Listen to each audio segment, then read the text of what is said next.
The blood didn't stop. It surged in slow, steady pulses, each release deliberate, snaking down the edge of a white hospital sheet, dripping onto the cold tile below like a dying bell toll, softer with each fall, until it spread into a smudged red stain, like a sentence half written by a trembling hand.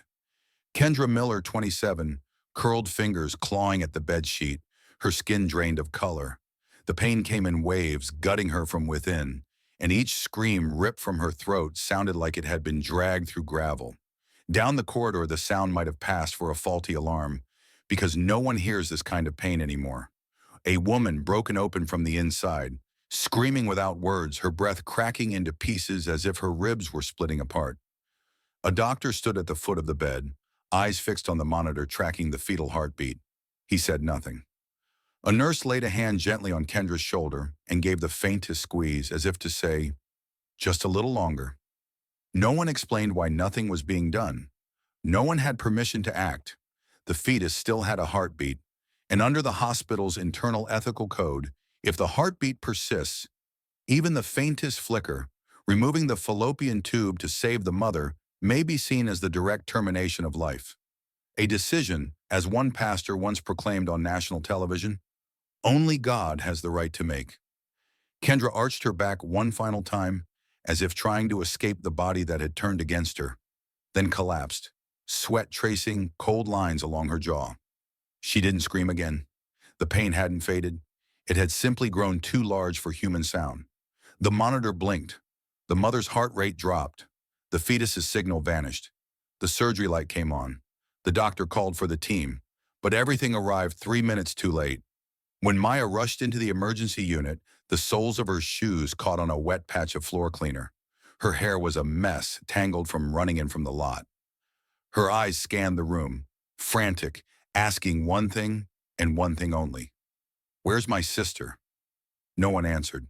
An older nurse stood beside a printer, holding a stack of forms not yet stapled. The question didn't seem new to her, but still she avoided Maya's eyes. On the very first page in her hands, just beneath the section titled Intervention Review, a single bold line sat alone, stark against the white. Intervention not recommended, fails to meet internal moral standards.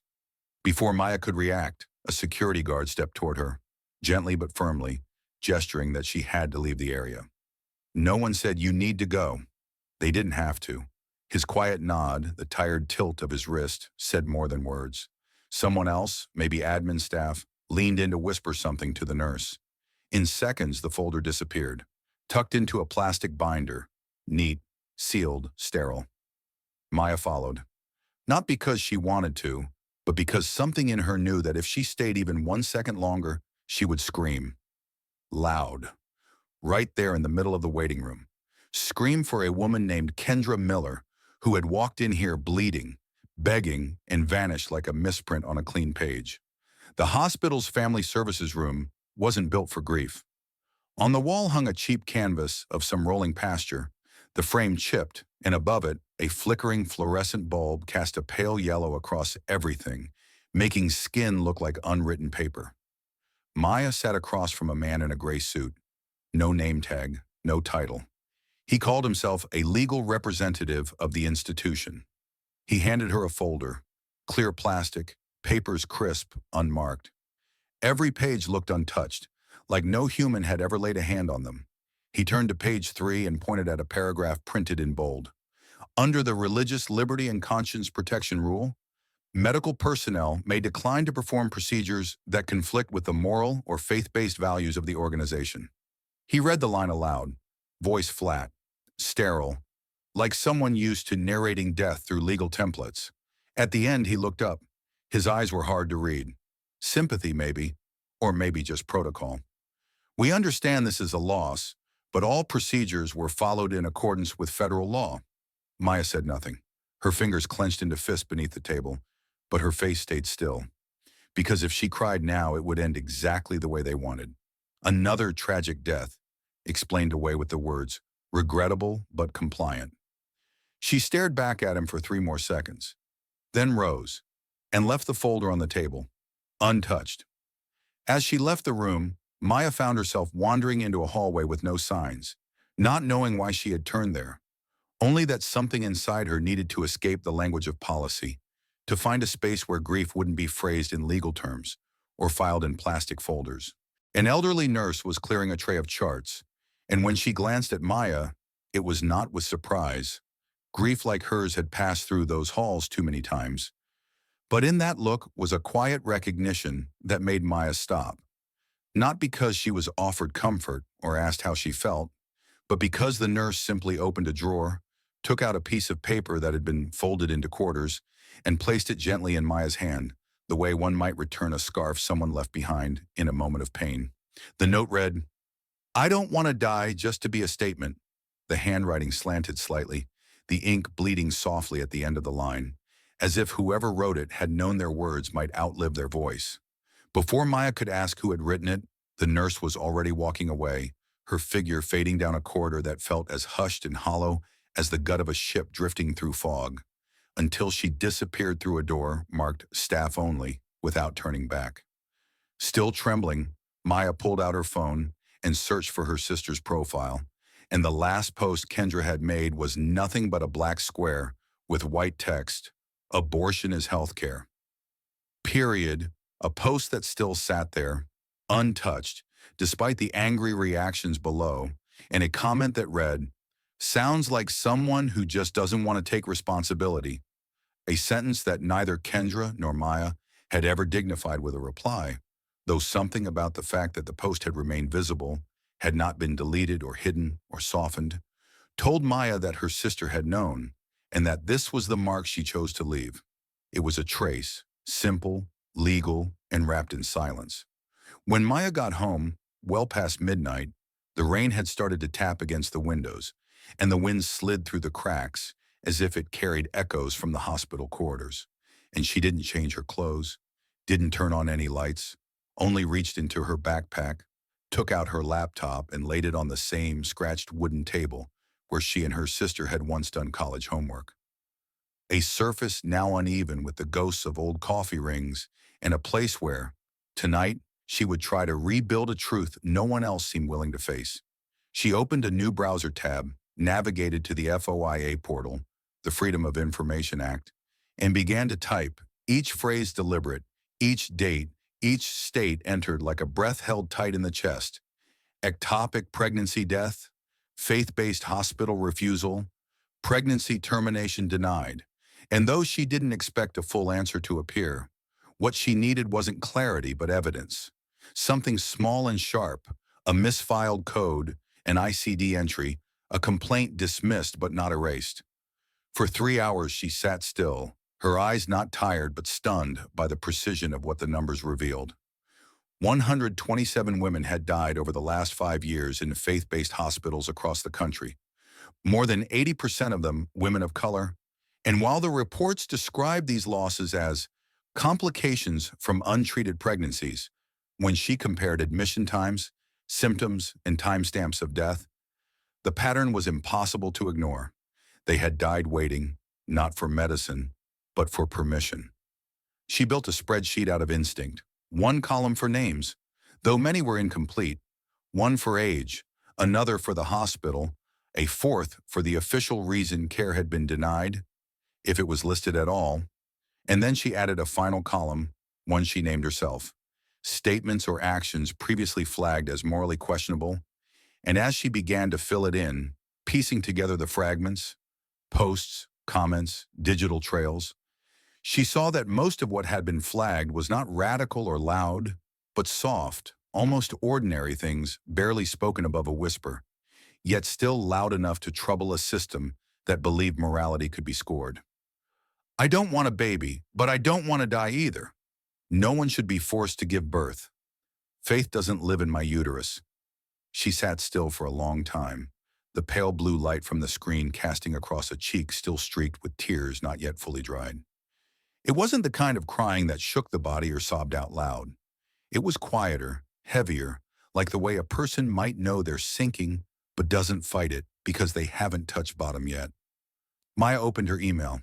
She typed in a public address belonging to the House Health Committee.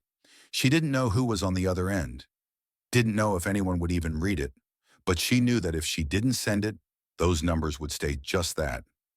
deaths unread, uncounted, unspoken. She wrote with no greeting, no signature, no closing line. My name is Maya Miller. I don't know who I'm saving, but I need justice for one. She didn't hit send right away. She stared at the blinking cursor for a few more seconds, as if waiting for someone, somewhere on the other side of the screen, to nod. Then she clicked. And for a moment, all the sound in the room pulled back. Not with relief, not with closure, but just enough to tell her that she had done something her sister might have done too, if she had lived 3 minutes longer. The call came at 6:13 a.m. Maya was still slumped over the table, her head resting on a numb arm, having fallen asleep sometime before dawn. The laptop screen was still lit, the spreadsheet still open, the cursor still blinking in the last empty cell like a soft tap on a part of her that refused to rest. The number had no name attached, just a string of digits from Washington, D.C. For a second, Maya thought it might be the hospital calling back, or worse, someone in law enforcement demanding answers about the files she had pulled from the portal hours earlier. But the voice on the other end made her sit up straight, not because it was familiar, but because it wasn't like anything she expected. Maya Miller? The voice was deep, measured, not the tone of a call center, not the script of a lawyer. This is Jasmine Crockett. Have you heard of me? Maya didn't respond right away. She nodded instinctively, then remembered the person couldn't see her, and blurted out, I know who you are. Not from the news, not from CSPAN or interviews or press clips, but from something her sister had once said in the middle of a heated argument over the election. Vote for whoever you want, but remember this name. Jasmine Crockett was the only one who read the TIE 2020 report out loud in Congress and didn't flinch at the words uterus removal. Your sister interned for me in 2020, Crockett continued, skipping past introductions like someone who'd been waiting too long to get to the point. I knew she died, but I didn't have enough to act until I got your email.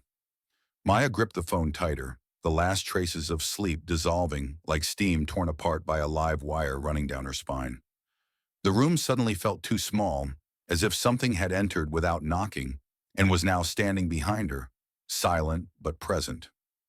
If my sister had never spoken, she asked, her voice low but unwavering, if she'd never written anything, never sent anything to you, would you still have spoken up? There was a pause, and then Crockett answered, without a stutter, without the weight of hesitation.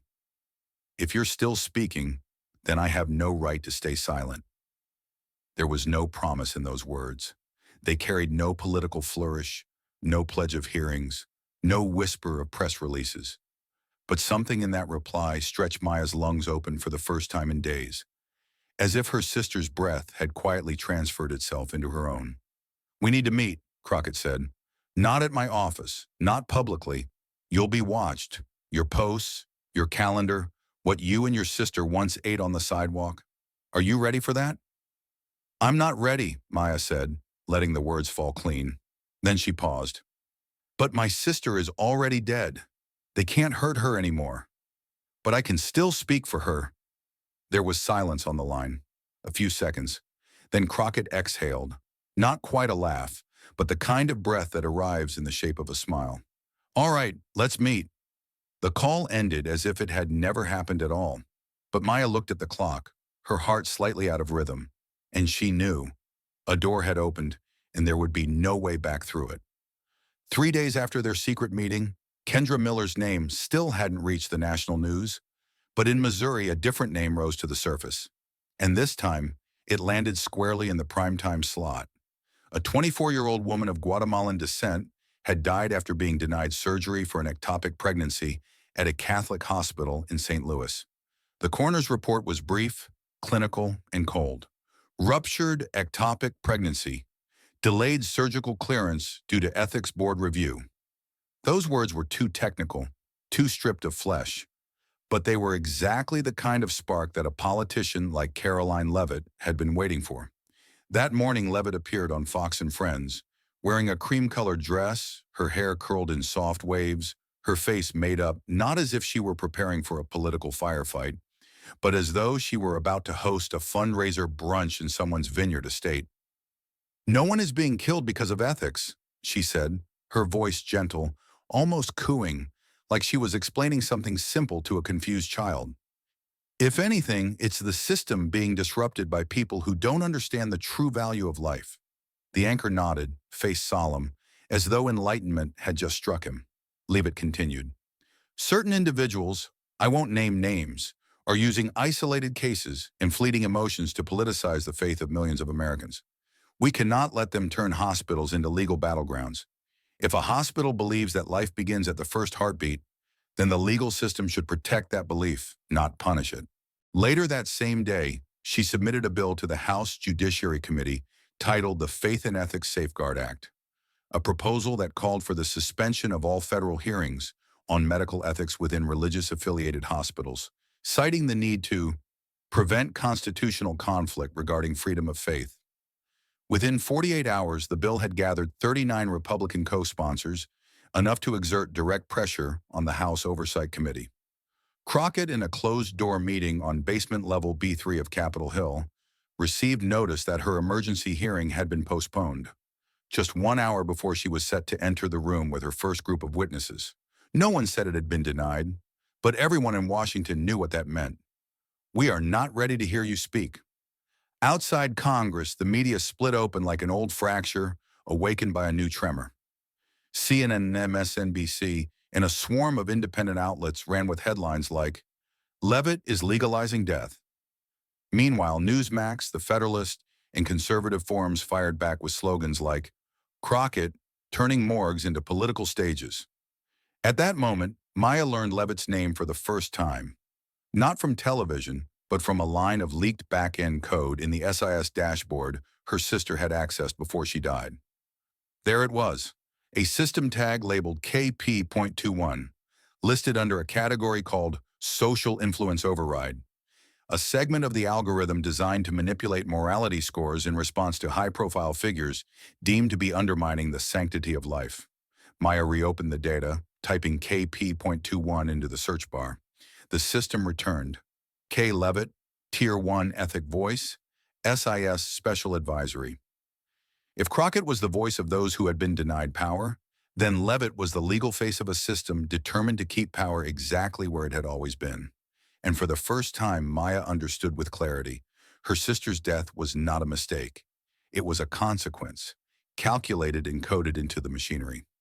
The notice came early the next morning, with no greeting, no subject line beyond a cold internal code, SUSP 147, as if the suspension of a college student could be executed with the same mechanical detachment used to log a system error.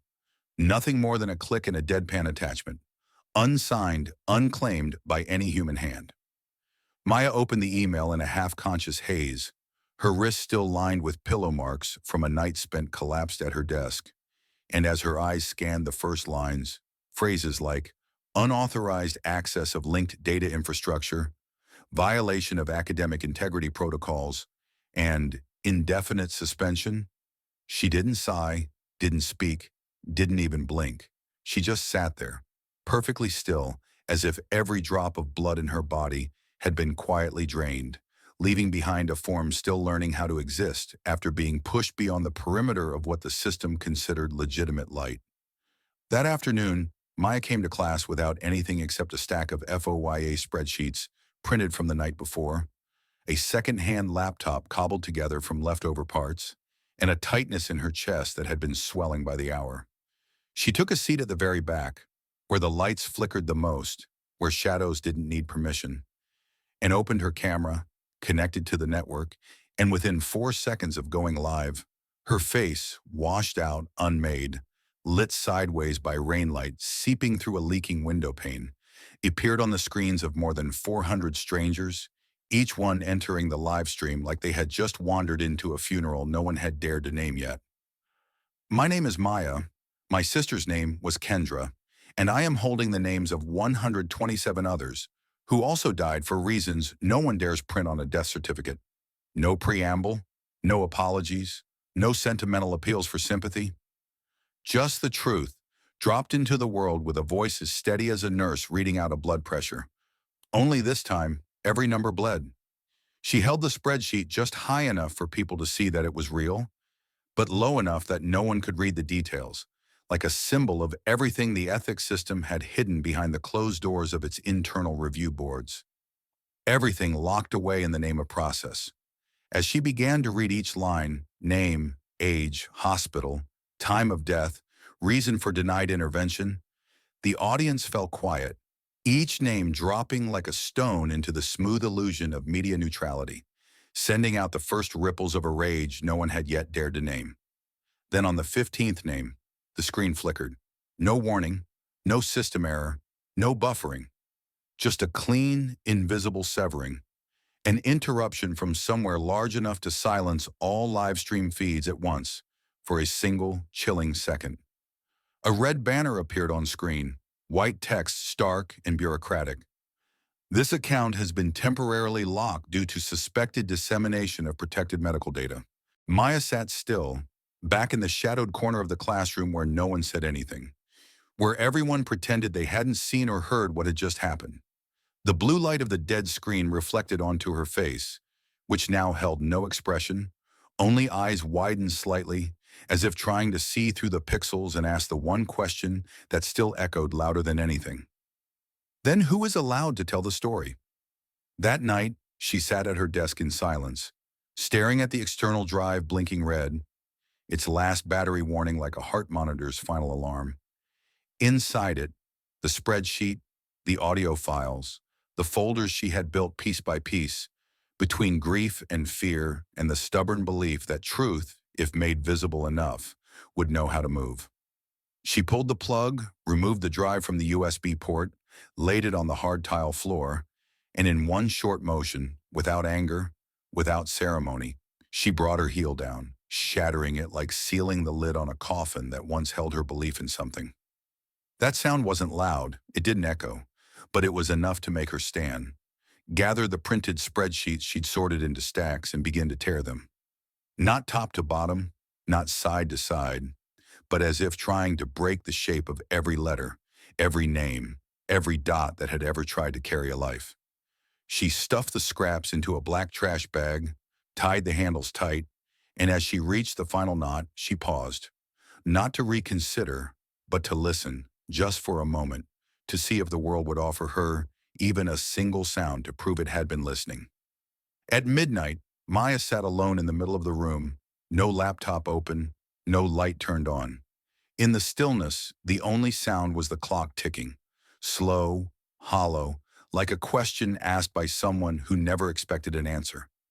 She didn't know why, or when exactly, but her fingers moved to reopen a folder she'd avoided for days, the one titled In Case Of, the recording her sister had made long ago, the one Maya couldn't finish before, because the voice was still too alive for someone who was already gone.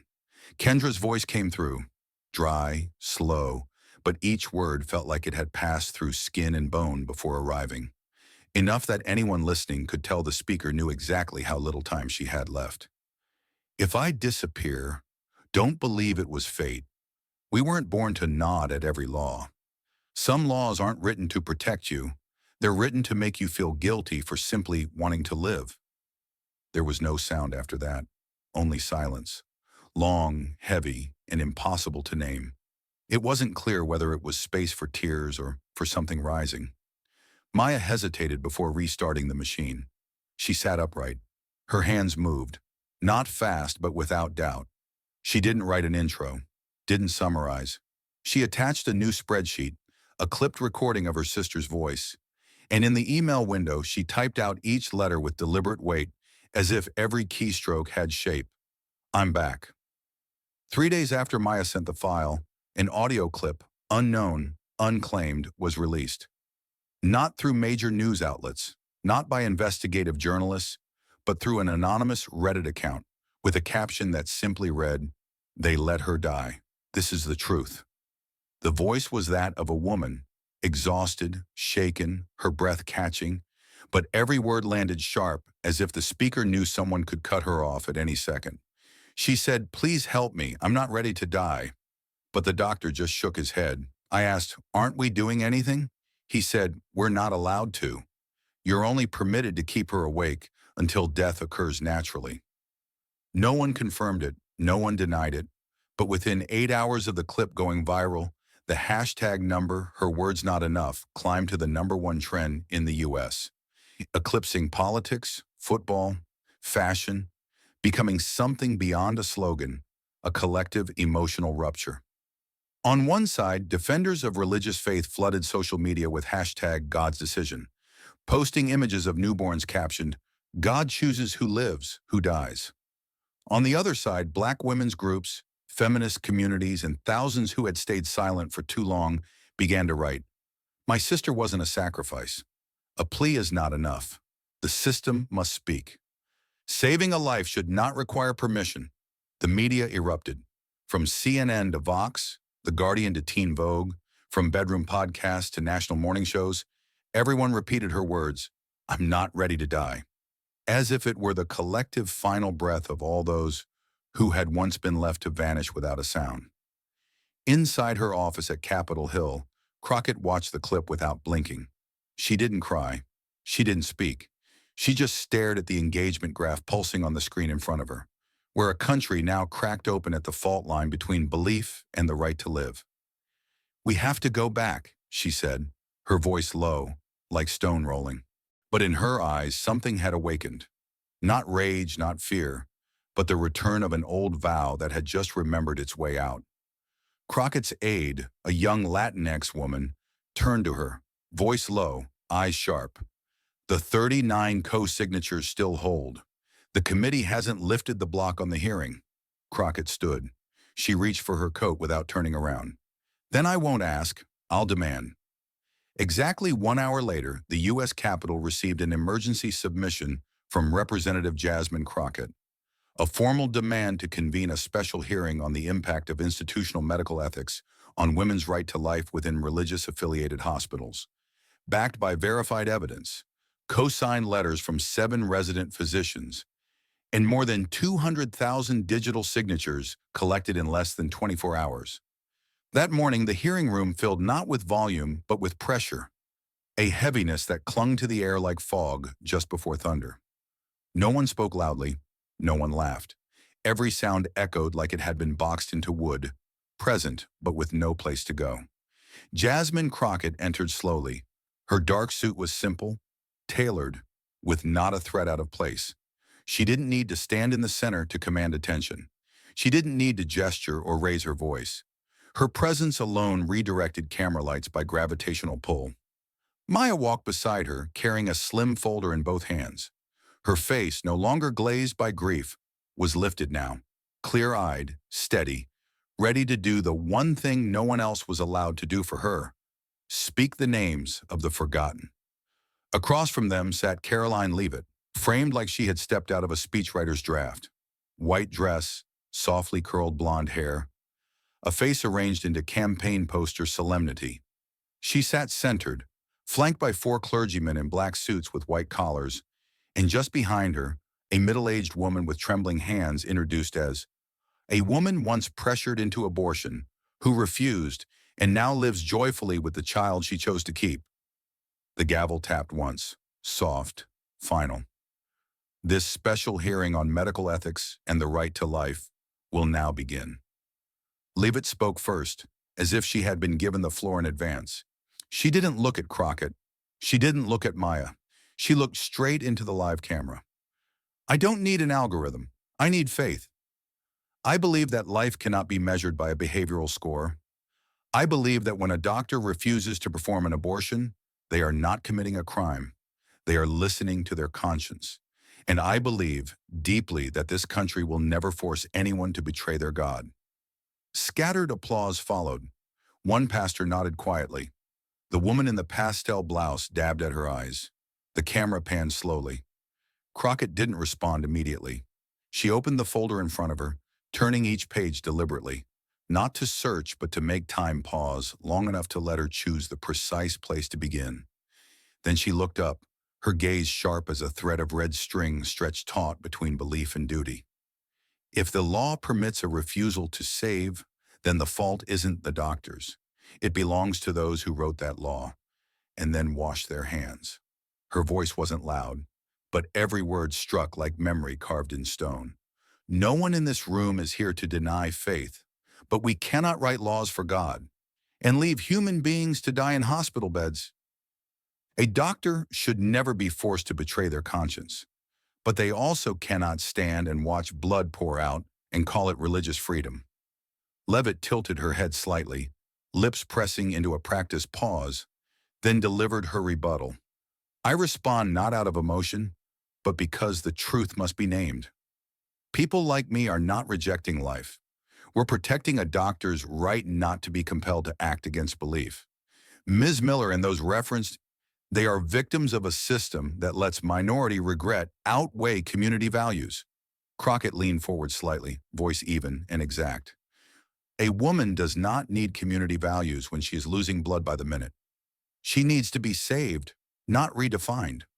And if that doctor remains silent, if a woman is left to die because the ethics board hasn't finished convening, then that is no longer ethics. That is legalized complicity. The room vibrated faintly, like a steel wire plucked and left ringing in air. Crockett slowly pulled out a sheaf of papers, each one a copy of a death certificate. Her hand didn't tremble. Her tone didn't rise, but her gaze held firm, anchored enough that no one in the room looked away. Shanice Taylor, 26 years old, died waiting for the ethics board to meet. Isabella Cruz, 33, pregnant with her first child, died after 3 hours of file review. Fatima Ali, 22, denied care because she had once shared a post about abortion. Nina Brooks, 30, a medical student, died on the operating table, never received timely intervention. And Kendra Miller. Maya looked up. Her eyes were wide, still, dry, no tears, only breath, barely enough to hold the body together. She wasn't a number. She once wrote, "I'm not ready to die." And we, this system, let her die according to protocol. Since the hearing, the political air inside Capitol Hill had grown heavier, not from raised voices or marches outside, but from a quiet thickening that clung to corridors, seeped through committee rooms, and passed between the stares of legislative staffers. No one said SIS, no one raised their voice, but in backdoor meetings behind half-closed doors, there were memos passed without headers, nods without signatures, and suggestions that didn't sound like commands, yet carried the weight of uncast votes. Jasmine Crockett sat in a room with no flag, no nameplate, no stenographer. On the wall hung a faux antique still life. Across from her sat a man in a slate gray suit, collar buttoned to the top, his gaze as flat as the ink on uncirculated paper. He didn't say hello, didn't shake her hand. He poured water and let the silence stretch long enough to remind her. This room was not for conversation. It was for decisions. "You've gone further than we expected," he said, his voice level, not raised, not softened. "Further than we prepared for. And now you choose, end this quietly, or keep walking into a place where no one can protect you." It wasn't a threat, and it wasn't negotiation.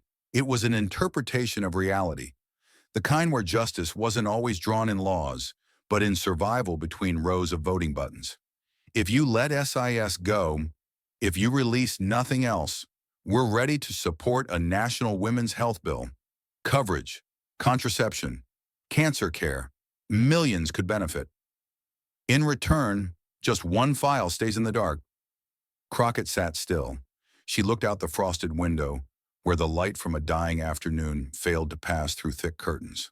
Below, people exited the Capitol, unaware that a few lines of dialogue in this room could determine whether a system that killed through procedural silence would be allowed to persist. That night, she didn't go home. The office was dark, empty. Only the light from her computer screen lit her face, gray like the sky above a city waiting for rain that hadn't yet come.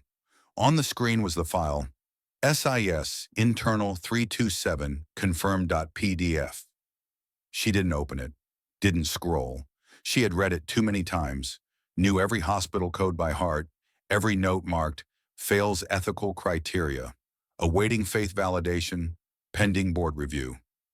Each line was a blade, not through flesh, but through the part of her that still believed reason could coexist with obedience.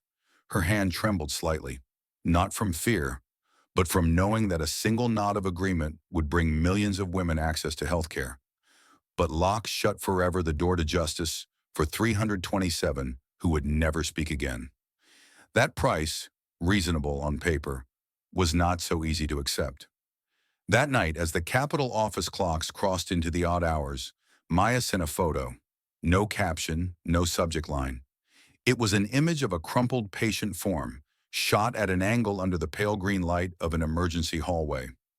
Right beneath the name Kendra Miller, written in slanted red ink, was an administrative directive. A note that had slipped out of the language of treatment and landed squarely into another register entirely. Transfer file, request ethical board review. The sentence carried no pulse. It was a reroute, a freeze, and in every pixel of the image she sent, Maya said what language could no longer hold. That some decisions aren't made to save lives, but to delay just long enough for death to arrive on schedule. The next morning, Crockett walked to the hearing floor without announcement. No live stream, no press notice. She placed a 2-inch thick stack of documents on the table. No colored cover, no binding. The front page printed in plain font, one line only, 327 deaths. Ethics-based denials, 2017 to 2024, with legal correlation, with confirmed witnesses, with real signatures of those who were there. She turned on the mic. Her voice did not tremble. She did not plead. I didn't bring this list to condemn doctors. I brought it to remind us no one in this room has the right to turn ethics into a wall that blocks the path to saving someone who's alive. If a system can decide who gets to be saved based on a moral score, then tomorrow it can decide who deserves to be denied care based on race, religion, past mistakes, or a single post shared 3 years ago. She paused, not for applause, but to let the weight of each sentence settle inside the ears of everyone present. I'm not rejecting the deal, I'm rejecting the silence. Because silence, sometimes, is the most expensive kind of consent in politics. No flag backdrop, no slogan, no prepared speech clipped to the podium. Jasmine Crockett, in the same dark suit she wore on the first hearing day, stood in the chamber. Without theatrics, without high volume, just a live mic and a screen behind her, where white words scrolled slowly against a black field. National television picked up the feed. Everyone watching could see name, age, place of death. Reason for denied intervention, taken verbatim from hospital records. Shanice Taylor, 26, Kansas City General Hospital. Reason, ethics review incomplete, awaiting board decision, 6 hours. Fatima Ali, 22, Trinity Medical, Arizona. Reason, shared pro-abortion article, flagged under moral risk category. Kendra Miller, 27, St. Gabriel Mercy, Ohio. Reason, file pending internal ethical clearance. The room held its silence. The sound of the projector issuing line after line felt like a mechanical heartbeat. Steady, indifferent, surgically precise. No one interrupted. No one objected. No applause. Karoline Leavitt sat in the front row, her face frozen in posture, but her hands could no longer follow. Her fingers clutched together, pressing against an invisible object, as if even her own hands had begun to doubt the weight of her argument. There was a faint sound of someone quietly sobbing from the media row. A young journalist removed her earpiece. The camera didn't pan because it didn't have to. Every expression was already written into the numbers on the screen. Crockett didn't tell more stories. She didn't present diagrams. She spoke with the voice of someone who no longer needed to be heard, but needed finally to be understood. These people, they lived. They had names. They sat in classrooms, stood in line at banks, posted things, loved someone, believed they would be saved. But when they came to the hospital, they weren't asked, where does it hurt? They were scored for morality. When we allow faith to decide healthcare, when we use law to legalize the abandonment of need, the dead are not called deceased. They are labeled, transferred for ethical clearance. She paused. No response was needed.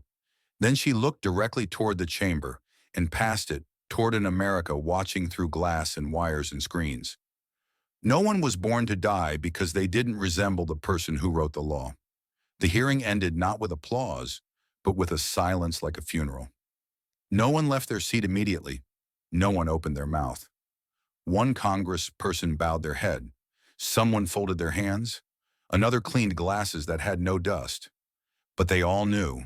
Something had been pulled out of the dark, and it could not be pushed back in. At that same moment, Maya returned to the hospital where her sister had once laid. No one stopped her from entering the lobby. The digital screen was still on, still displaying the patient queue in quiet, clinical order. She found the familiar name, sliding across a line of light blue text. Kendra Miller. File closed. No cause of death, no note, no asterisk. Maya stood still. She pulled from her coat pocket a single pale yellow sticky note, the kind no system tracks, and a black pen that wrote thick and clear. She wrote slowly, each stroke pressed deep, as if carving into the shell of a version of history that had always been false. Not because of medical error, but because someone chose not to save her. She placed the note at the edge of the screen, not in anger, not in grief, just to leave behind one line that told the truth, the one the system had refused to record. In a corner of the hospital, a security camera kept rolling. A technician saw the note and did not remove it. Hours later, someone else passed by, then another. And by the time the day ended, beneath Maya's sticky note, 3 more had appeared, each one carrying the name of someone who had not been saved. No announcement, no petition, no directive. But in a country that had once chosen silence, at last someone had started writing the truth back in.